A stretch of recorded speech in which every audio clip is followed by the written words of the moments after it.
What an intro. It's very, very nice. Thank you. So thank you, Hannah. Thank you to the 12-Minute Me community and Mantro for having me here.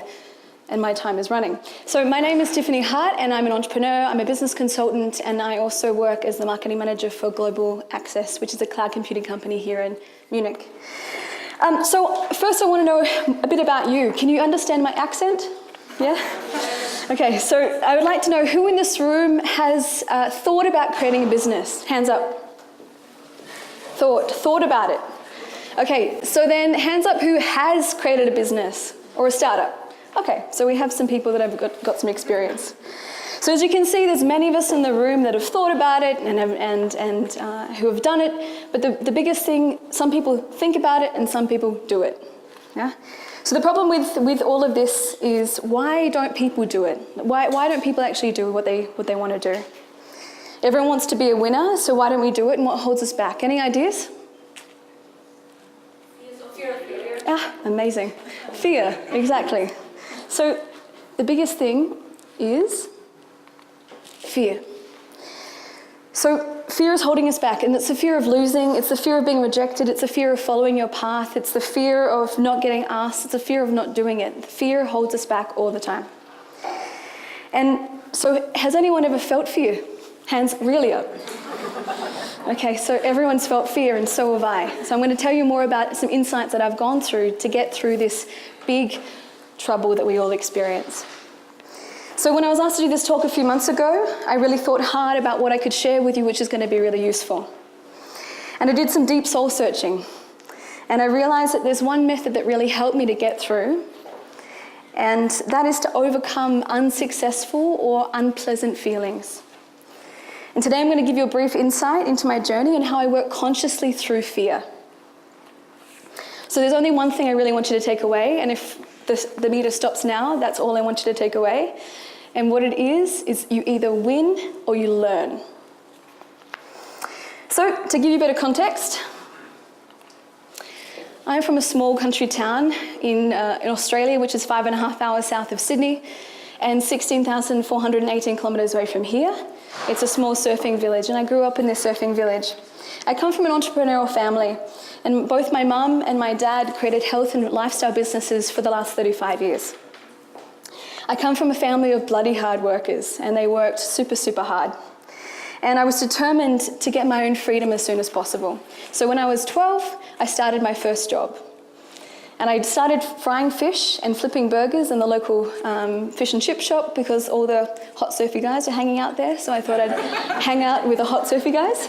And then I decided actually maybe I should increase what I'm doing and increase my skill set. So by the age of 14, when I was legally allowed, I became the first fitness instructor in Australia, legally allowed to teach fitness classes. Then I worked multiple jobs throughout high school. I graduated in 2006. I had $15,000 in my account, and I had my ticket to freedom, and I was off to New York. I moved to New York when I was 19, and I spent the next 3 years overseas working in the States, Edinburgh and London. I never told anyone my age because I was always afraid they were going to judge me. And when I moved back to Australia for university, I started looking into something that inspired me. So I got heavily involved in the startup community in Australia, and I started pitching at hackathons. So what I did is I actually locked myself up in a room with lots of nerdy guys for 48 hours. We ate lots of pizza, drank lots of Coke, and basically we had a product at the end of the 48 hours that we pitched to successful entrepreneurs and investors. Within this time, I was working as a national communications manager for a fitness company, and I loved my job and I was really good at it, but I was hungry. I was super, super hungry to get into another industry, and what I wanted to get into was innovation. I finished my degree. I was headhunted by this managing director from a large software firm in Australia, and all of a sudden I was working in this software firm, managing a huge tech team as a 22-year-old, and I had no idea what I was doing. So there I was, 22, I was managing the third largest real estate website in Australia, and I was speaking a different language. I was no longer dancing around and teaching fitness, but I was working with hardcore coders. And this experience pushed my boundaries like you wouldn't believe. I mean, I was I was so pushed. The guys studied different things to me. They were twice my age. They made my life hell because I came in thinking, yeah, I know my shit, and I honestly didn't. After some time, I would come home multiple nights, stressed, crying, thinking, I'm pushing my boundaries, I can do it. I'm not gonna give up. And I threw myself in the deep end, and I learned on the job. So I wasn't afraid to change my work and different roles, and I was hungry to get into the innovation industry. But for a while, I wanted to go deeper and create my own project. Has anyone had the fear of changing jobs? Yes. So we all have the fear. That fear is always in us. Somehow it lingers in us, yeah? So, but if you don't change your job or you don't change your career, then you're the one losing. Because you're never gonna win if you're in a job you don't like. So I'm going to introduce you to 7 Right. That's that slide. Okay, so in 7 Right, my company, it was in January 2013, I met my co-founder at a party. And he told me that he was creating a platform to basically revolutionize publishing. And it was a writing and publishing platform that everyone in the world could write and publish a book, publish it to 16,000 stores, bring it back into one sales platform, and basically optimize the publishing platform for everyone that had the desire to write. And I thought, awesome, I want to be involved in that. At that time, he was preparing to go into accelerator programs. And accelerator programs are programs which take select teams and they pump them full of money, mentors, and basically resources, and they start to scale their businesses. At the time, my co-founder was applying for multiple programs around the world, and he said to me, look, I need a business marketing person on my team, and if I get into these accelerator programs, will you come with me? And I said, yeah, sure. And then he got into 3, and I was like, oh, but where are they? In Chile, Amsterdam, and the States. And I said, wow, okay, sure. And I didn't even think about it. I just jumped. All of a sudden, we got into the top 20 for this program in Amsterdam, which is Startup Bootcamp Amsterdam, which is the largest accelerator program in Europe. And I was basically flying within 2 days to Amsterdam, doing interviews, dancing around to investors, and we were the top team picked out of 9, out of 1,000 applications in 2013. I flew home.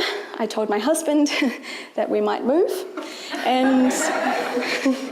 And all of a sudden, we packed up our beautiful life, earning lots of money, 2 cars, 4-bedroom house in the middle of the city, lots of friends, to live in a small, tiny caravan in Amsterdam.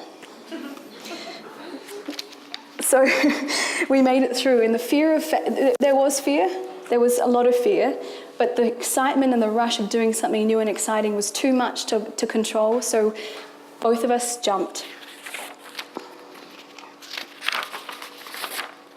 We managed to raise €250,000, including from one of the investors of PayPal, and we were off.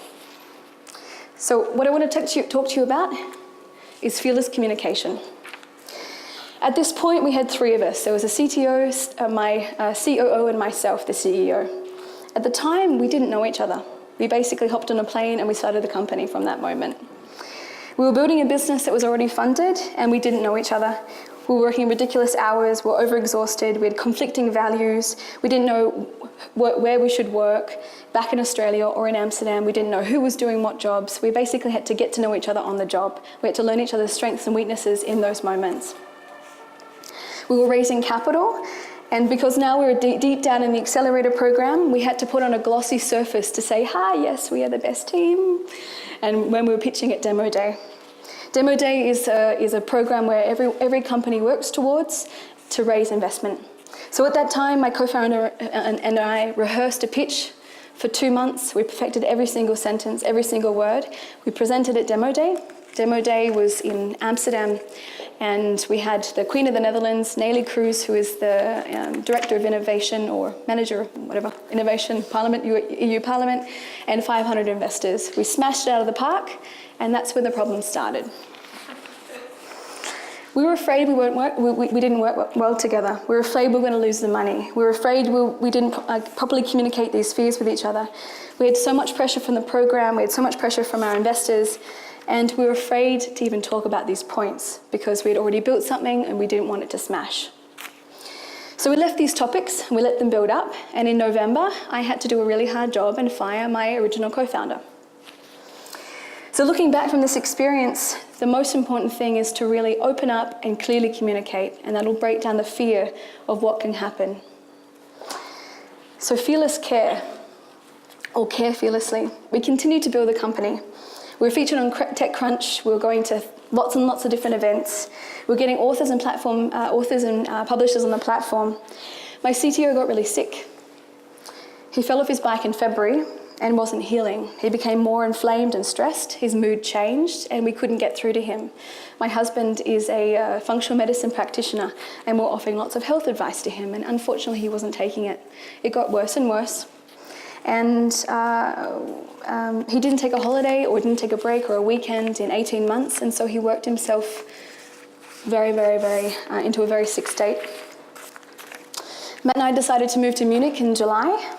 I'd just taken on the role with Global, and in 2014 August he died.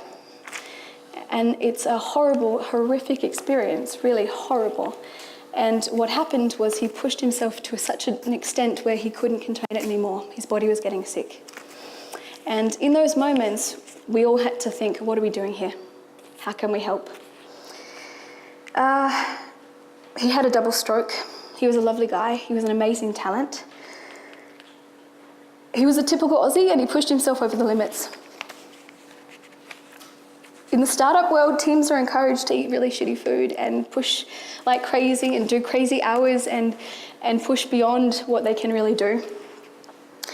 And now being through the process, I would say create a business and a life that you love, but don't compromise your health. Last thing, with 17 seconds. So after Mark passed away, my old co-founder, I had to rehire. We rebuilt our friendship, we built our trust, and we basically pulled the company up after Mark had passed away. And we worked tirelessly for... Anyway, it's okay. Yeah, just to let you know, we worked tirelessly for 14 months every night to sell the company last October.